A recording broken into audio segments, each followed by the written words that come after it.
Mazot, buenos días. Juan Amorín, Rocío Cres, Sebastián Cazón, los saludamos. ¿Cómo está? ¿Qué tal, Juan, y el resto del equipo? Muy buen día. Bueno, en primer lugar, consultarle por el tema de la sesión especial. ¿Tienen decidido ya qué van a hacer la semana que viene cuando se convoque por el tema del aumento retroactivo del gas? Nosotros lo que tenemos muy claro es que, como siempre, estamos dispuestos a discutir todas las iniciativas del gobierno, sobre todo las que generan niveles de controversia como el actual, y siempre con los parámetros y las limitaciones que tenemos de requerir más que nunca un presupuesto equilibrado y tener que hacer un esfuerzo muy grande por ordenar las cuentas, acomodar las cargas para que los esfuerzos sean parejos y como les decía, escuchar alternativas. Nosotros no estamos cerrados a superar un planteo que lo que busca es, por un lado, cumplir contratos que no se queda ahí el valor de cumplir los contratos, es decir, no es nada más que un enunciado. Me parece que lo que estamos viendo en Vaca Muerta es una gran oportunidad, no solamente a futuro, sino presente. Es decir, en Vaca Muerta se incorporan 14 familias por día que migran de otras provincias para ser empleados. Es decir, son 14 nuevas familias que tienen un trabajo, producción de gas y de petróleo que nos está permitiendo achicar la brecha del déficit energético, que nos está permitiendo volver a soñar con transformarnos en exportadores de energía. Entonces, esa es la parte desde el punto de vista de la producción. Lo que también queda claro es que los efectos de la devaluación han sido muy nocivos para la población en general, que también tenemos que estar pensando en cómo compensamos de alguna manera el poder de compra de las clases medias y bajas, que ha sido muy dañado.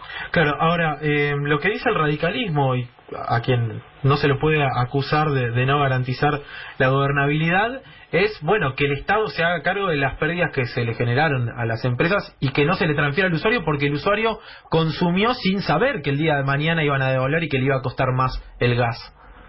Sí, lo que pasa, Juan, que eso suena muy bien, pero ¿qué significa que pague el gobierno? Que pague la gente también. Es decir, acá lo que tiene que quedar claro es que la solución de que pague el gobierno requiere que nosotros veamos de dónde se puede sacar esos recursos.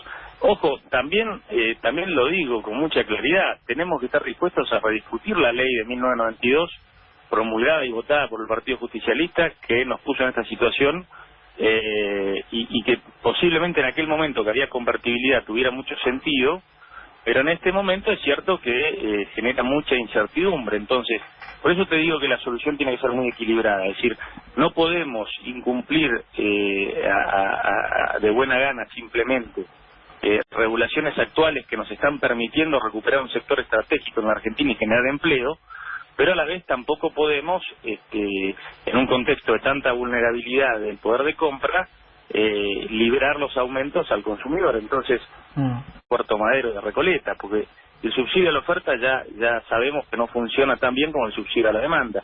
Pero por eso, digo, tal vez no es tan fácil tan solo en una propuesta o en una entrevista, cuando muchos estamos estudiando el tema en profundidad recién ahora a raíz de esto, hacer una propuesta. Lo que sí hay que hacer es estar siempre abiertos a superarla y a debatir, ya sea en la sesión especial o en estos días, pues la sesión especial es de acá el jueves, hay mucho tiempo todavía para trabajar en alguna alternativa, insisto, nos conserve la meta más importante de cuidar el poder adquisitivo de la gente, pero también otra meta muy importante, que es no destruir los incentivos al desarrollo que se han estado generando y sobre todo no abandonar esto que parece, más allá de todas las diferencias que tengamos entre partidos políticos, algo que podemos empezar a consensuar de aquí en adelante, que es la Argentina ya no tiene resto para seguir viviendo con déficit fiscal. Tenemos que recuperar, al menos por unos años, por un periodo extendido de tiempo, una situación superavitaria que nos independice de la necesidad de tener que estar buscando financiamiento externo de manera permanente. Sebastián Cazón los saluda. El radicalismo presentó en las últimas horas una propuesta. Usted decía, bueno, que haya un esfuerzo que sea parejo, y lo que el radicalismo está presentando suena en principio lógico. Dice que, bueno, que el 50% de lo que sería esta deuda que tienen las empresas, el 50% sea absorbido por las empresas productoras de gas y el 50% restante sea absorbido por el gobierno nacional. Según la cuenta que ellos sacan, dicen, bueno, en un plan de 24 cuotas, el Estado debería abonar aproximadamente 11 millones de dólares por mes, que para el Estado obviamente es una cifra poco significativa. ¿Cómo lo ve? ¿Lo ve viable esto? No sí, se carga... el número me suena bajo, pero la verdad es que tampoco no estoy viendo cómo está calculada la apertura, pero en todo caso vuelvo, Sebastián, a lo de antes. A mí me parece todo razonable. Lo único que digo es que decir que lo pague el Estado significa pensar o qué gasto vamos a bajar, que teniendo en cuenta que casi 8 de cada 10 pesos a gasto social, no me animaría a decir que tenemos mucho margen para bajar más gasto, o qué impuesto vamos a subir en un país en donde estamos entre las presiones tributarias más altas del mundo. Entonces, digo, me parece muy bien. Por ahí nosotros, por ejemplo, estamos discutiendo una suba del impuesto a los bienes personales, y bueno, tal vez eso genere algunos recursos extraordinarios y podamos pensar en aplicarlos parcialmente a esta política para poder evitar que se traslade a los consumidores. Digo, hay muchas soluciones, pero nunca hay que por ahora la única solución es que la compensación la paguen los trabajadores, digamos, o los usuarios. No hubo, digamos... Es que, Sebastián, si lo pagara el Estado sería igual, porque son los trabajadores en definitiva los que aportan al Tesoro. El gobierno no es un ente autárquico, digamos, de otro planeta. El gobierno se financia con los aportes de las personas y de las compañías. Entonces, y la verdad que no tener en cuenta esa restricción presupuestaria básica le ha hecho bastante mal a la Argentina. Entonces yo creo que el debate político es siempre sano y siempre superador, pero hay que incorporarle al debate político esta restricción, porque si no, los políticos estamos muy acostumbrados a gastar y poco acostumbrados a pensar cómo financiamos el gasto. Claro. Nicolás... Pero yo coincido, yo creo que realmente hoy tenemos que destinar todos nuestros esfuerzos extra y cualquier recurso adicional que pueda aparecer en la discusión presupuestaria a tratar de sostener el poder adquisitivo de la gente. Tenemos que volver a discutir o a sugerir la vuelta a la cláusula gatillo, no porque eso vaya necesariamente a repercutir en mejoras salariales netas, pero no hay que subestimar el valor de la previsión. Es decir, la gente ya sabe que va a tener que reorganizar los gastos domésticos, pero una cosa es que lo sepa con la incertidumbre de no saber a qué ritmo va a crecer su salario y a qué ritmo va a crecer el nivel generalizado de precios, y otra cosa es que ellos tengan la certeza de que un mes más tarde o un mes más temprano van a por lo menos empatarle a la inflación, y eso no es menor.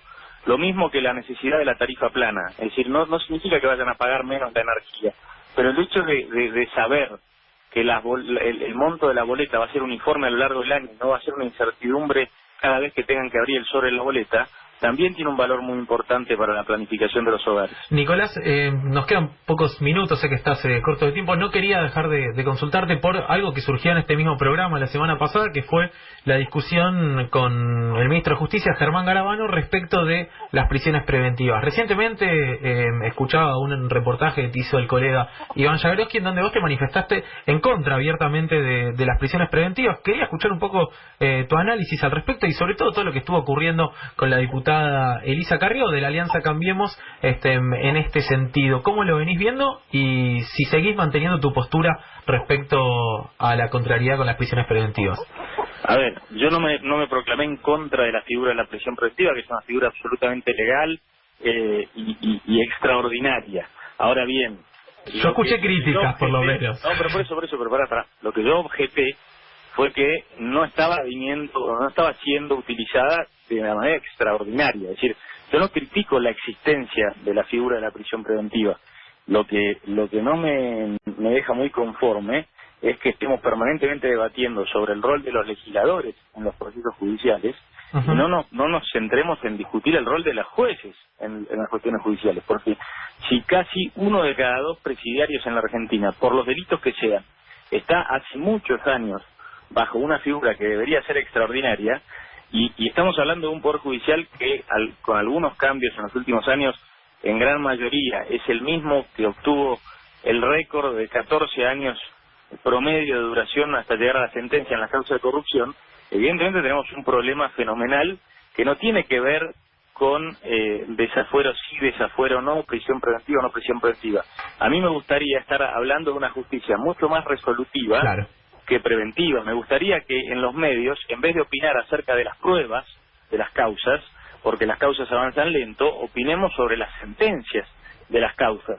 Y que en todo caso tiene que haber se tiene que exonerar o en todo caso absolver a un expresidente de la nación, eso no sea producto de que la justicia reconoce el propio fracaso de la justicia por haber pasado 20 y pico de años sin hacer el trabajo que los argentinos esperaban que hicieran, sino que sea porque un juez tiene el coraje de sentenciar por la culpabilidad o por la inocencia. Sería mucho más sano que el debate sea si digamos, si tiene sentido o no sentido una falta de mérito o el archivo de una causa, y que entonces discutamos sobre una causa cerrada, que discutir sobre una causa prescrita. Eso realmente es casi el colmo de la injusticia. Entonces, mi crítica fue en ese sentido, y yo te diría más, fue ante una pregunta que me hacían de qué haría yo si tuviera que votar el desafuero de la senadora Kirchner. Yo le contesté que no me correspondía a mí decirlo, pero sí que si yo hubiera sabido en el momento de votar el desafuero del diputado debido que íbamos a pasarnos más de 1 año y medio en prisión preventiva sin novedades de la justicia, del juicio oral, y lo hubiera pensado 2 veces. ¿Hubieras pensado 2 veces el desafuero de debido? Y porque no tiene mucho, es decir, cuando uno apela a una figura tan extraordinaria, y sobre todo teniendo en cuenta que estamos hablando de un diputado de la Nación que representa a una parte de la sociedad, y que en todo caso desaforar y suspender a un diputado afecta a la representatividad del pueblo en la Cámara de Diputados, uno esperaría un trámite mucho más expeditivo. De vuelta, por la culpabilidad o por la inocencia. Yo no me meto con el fondo de las causas porque no las conozco en el detalle que las debería conocer, y no soy juez, y no pretendo ser juez. Entonces, lo que sí digo es, si el cuerpo, la Cámara de Diputados, toma una decisión de esta naturaleza, bueno, al menos yo, a nivel personal, esperaba una consecución de la causa mucho más expeditiva, no estar 1 año y medio sin demasiadas novedades. Te digo que la charla da para rato, pero vamos a cumplir con nuestra palabra. Sé que estás con los tiempos justos por cuestiones personales. Te agradecemos la comunicación y esperamos pronto poder hacerlo y desarrollarlo largo y tendido, porque sabemos que tenemos muchas diferencias en este tema, pero está bueno también poder charlarlas. Gracias por el tiempo, Nicolás, y gracias también por atender a un medio reconocidamente opositor. Ojalá sean cada vez más los oficialistas que se animen a hablar y que se animen a debatir de estos temas. Un abrazo grande.